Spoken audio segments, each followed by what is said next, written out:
Salvador Frausto, nuestro tema, el primer tema que tenemos para hoy, sexto informe de gobierno. Lo bueno, lo malo, lo bonito, lo malo, lo feo. ¿Qué te pareció? ¿Qué te llamó más la atención? ¿Cómo sentiste el tono de esta?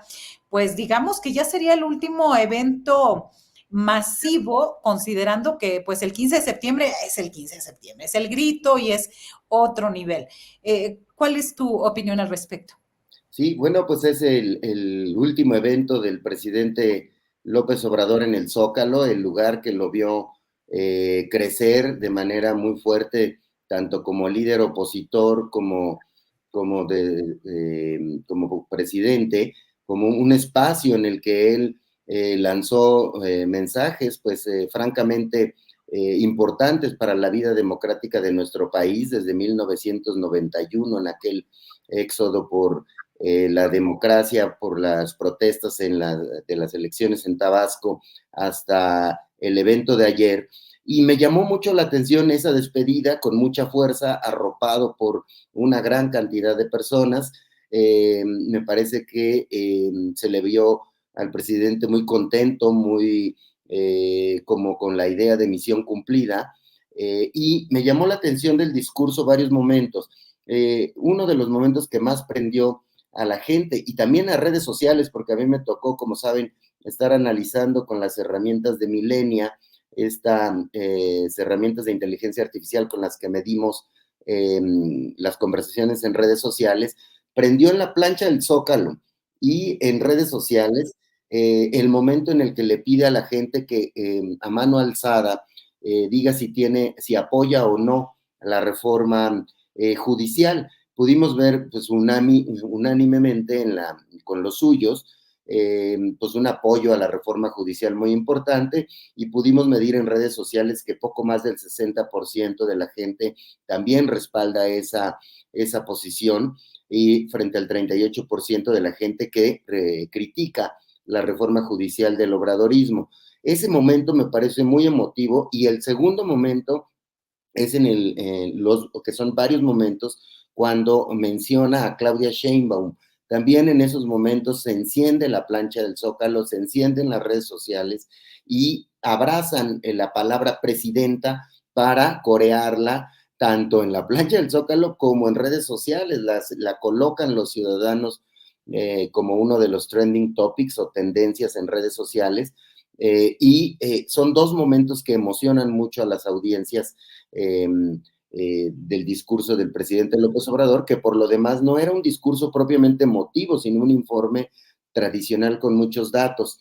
El tercer dato que me llama la atención es este dato de la pobreza de 9.5 millones de mexicanos que dejaron la pobreza durante este sexenio, que es un dato que proviene de cálculos del Banco Mundial, pero que se tiene que corroborar el próximo año ya con los conteos oficiales del INEGI y del Coneval, pero todo parece indicar que salieron casi 10 millones de la pobreza y hoy en un espléndido artículo de Gerardo Esquivel, al que intitula ¿Era la pobreza, estúpidos?, da un cuenta de una cuestión transformadora, brutal, de por qué el presidente López Obrador prácticamente sale en hombros de su sexenio, de por qué Claudia Sheinbaum obtiene el 60% de los votos en la elección, poniéndola a niveles que no ocurrían desde principios de los años 80, a niveles de votación, obtiene mayoría calificada en la Cámara de Diputados, es decir, dos terceras partes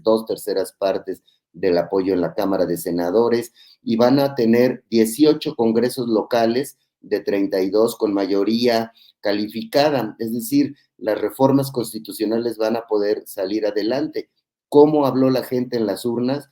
Con un apoyo brutal a este gobierno que tiene paralizada a la oposición y que debe meternos a un análisis profundo de datos reales. Esa es la realidad política de nuestro país, hay que decirla con todas sus letras, sin temor a decir, bueno, ganaron, pero unos cuantos votaron en contra. Pues sí, hay un porcentaje de la población que está en contra del movimiento de la 4T, pero sin embargo fue abrumadora la mayoría que se generó. y ese discurso es un gran cierre de sexenio para López Obrador.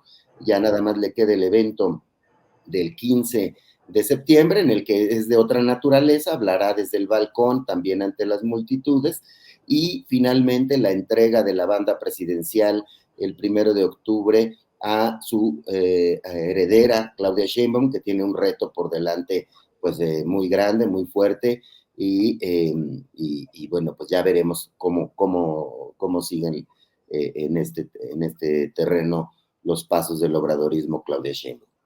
Así es, Salvador. Jorge Meléndez, ¿qué faltó, qué sobró? ¿Cuál es el pulso que tuviste o que le das a este sexto y último informe?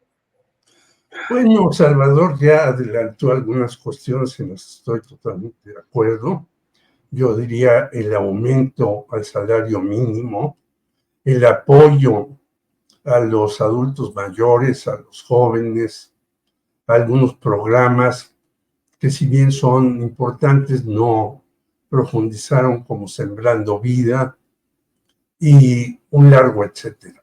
Pero yo me quisiera referir a algo que incluso ha insistido el doctor Lorenzo Meyer, que estamos muy intranquilos por el caso Ayotzinapa, por el caso de las madres buscadoras y por algunos otros asuntos que están todavía ahí pendientes.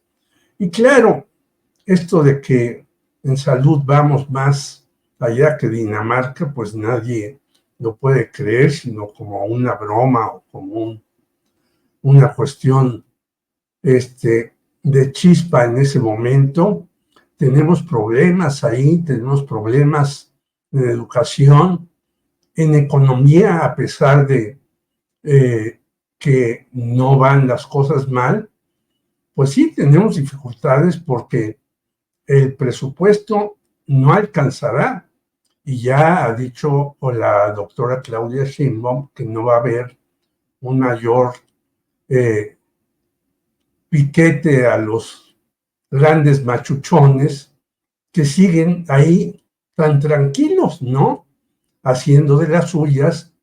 Y ligo esto con el Poder Judicial porque hoy en un artículo de Iván Restrepo Fernández habla de cómo la tercera parte del territorio de Sonora está en manos de las mineras y cómo ellas han saqueado y explotado a los trabajadores y muchos de ellos han pedido el apoyo de la Suprema Corte de Justicia de la Nación para, por ejemplo, que se limpie realmente el río Sonora, que desde hace 10 años está intoxicado por una cuestión de el señor Germán Larrea.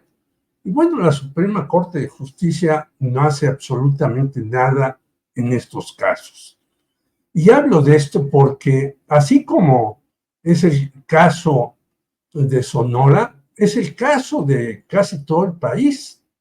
Es, por ejemplo, un asesinado, el primero en el sexenio del señor López Obrador, Samir Flores, en Puebla, que se opuso a un proyecto, la Huesca, que tampoco ha habido ni aprehensión de los asesinos de Samir, y así podríamos seguir.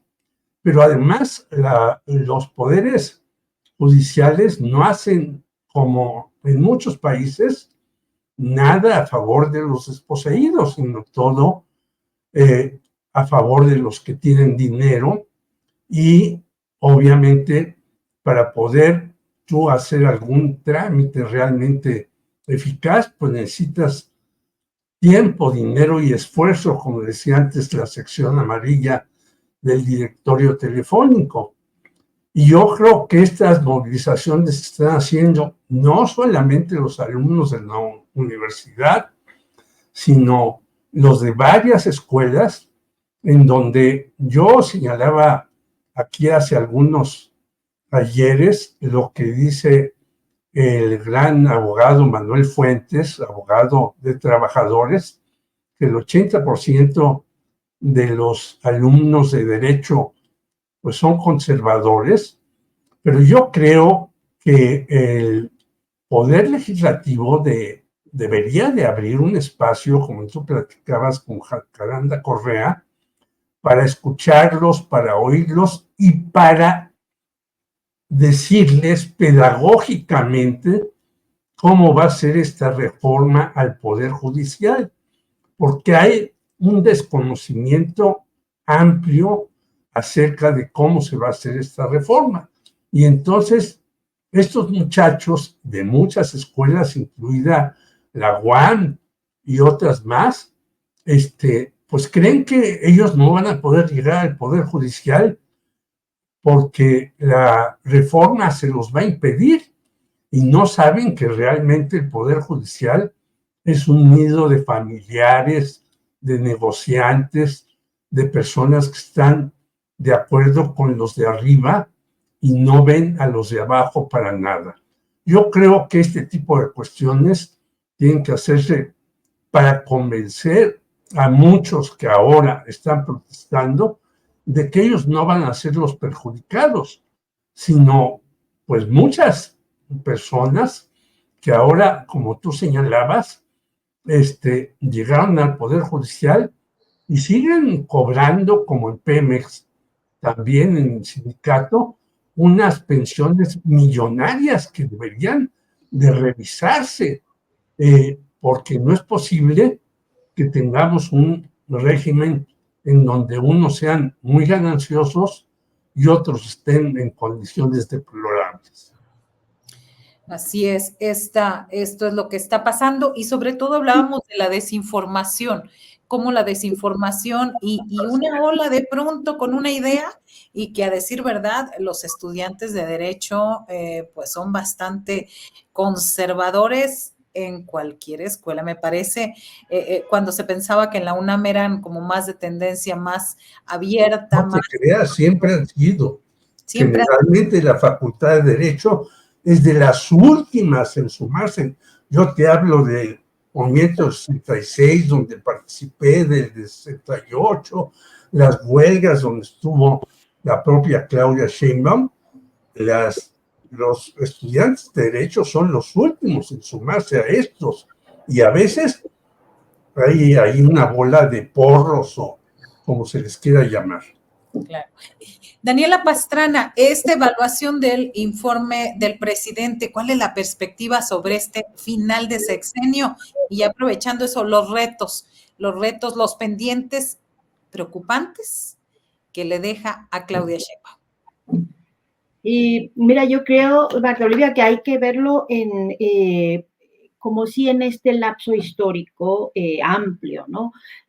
A mí me tocó, yo sí estuve en el Zócalo y además hubo ahí como adelante como un mini portazo, no sé, bueno, se abrió un espacio, me metí, estuve platicando con mucha gente y me llamó la atención mucho el perfil de las personas que iban, porque muchas han acompañado la historia política de López Obrador durante muchísimos años. Y creo que eso no hay que dejar de verlo porque no son solo los 6 años de gobierno. O sea, López Obrador ha sido un personaje que ha estado en nuestra escena política durante pues 3 décadas por lo menos, y en cada lugar donde ha estado ha dejado una huella importante y ha dejado también, ha transformado en ese microespacio la vida de las personas. O sea, la tenemos desde las personas de los chontales, que uno va ahí y bueno, pues está la foto en las salas de algunos lugares, están las fotos de las bodas, de los 15 años y del López Obrador, del licenciado, le dicen, ¿no? Porque, pues, cuando estuvo con ellos, cuando trabajó con ellos, ayudó a modificar mucho la vida de un grupo de la población que estaba muy invisibilizado ahí.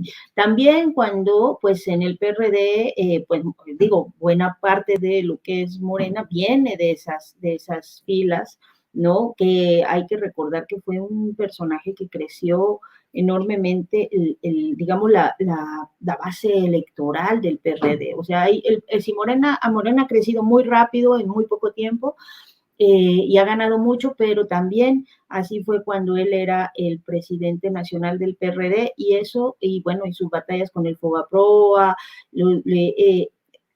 movilizaba y sigue movilizando. Esa ha sido como su principal característica, ¿no? Moviliza, escucha, y entonces creo que en ese amplio espectro es como debemos ver por qué sigue manteniendo estos niveles de popularidad tan altos. Ahora, en el caso del gobierno, concretamente de estos 6 años de gobierno federal, y por eso digo que hay que verlo en ese marco muy amplio, porque no se explicaría de otro modo que muchas de las contradicciones o de las tensiones o de los pendientes, como dices, que ha quedado de las propuestas o de las expectativas iniciales que mucha gente tenía con López Obrador, mantuvieran este apoyo si no tuviéramos esa historia detrás, si no hubiera mucha gente que se siente beneficiada. Ayer una señora me decía, pues a mí él me entregó las escrituras de mi casa, cuando por ejemplo fue el gobierno. Entonces, por supuesto